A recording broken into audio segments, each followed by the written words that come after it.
Pookode veterinary സർവകലാശാലയിൽ മരണപ്പെട്ട സിദ്ധാർത്ഥിന്റെ പിതാവ് ഹൈക്കോടതിയിൽ ഹർജി നൽകി. CBI അന്വേഷണം വൈകിപ്പിക്കാൻ സർക്കാർ ശ്രമിക്കുന്നുവെന്നാണ് ആരോപണം.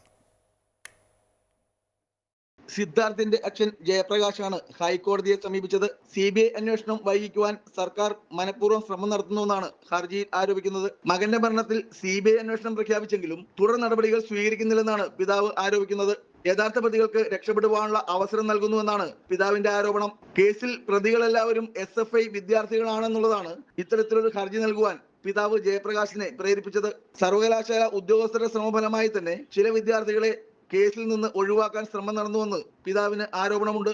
സിദ്ധാർത്ഥിനെ കൊലപ്പെടുത്തിയതാണെന്നും സിദ്ധാർത്ഥ് ആത്മഹത്യ ചെയ്തതായി കരുതുന്നില്ലെന്നും പിതാവ് ആരോപിക്കുന്നു.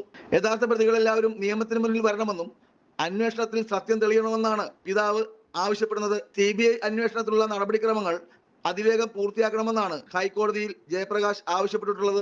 എത്രയും വേഗം കേസ് CBIയെ ഏൽപ്പിക്കണമെന്നും CBI കേസ് ഏറ്റെടുത്ത് അന്വേഷണം നടത്തണമെന്നും ജയപ്രകാശ് ഹർജിയിൽ ആവശ്യപ്പെടുന്നു. അമൃത ന്യൂസ്, കൊച്ചി.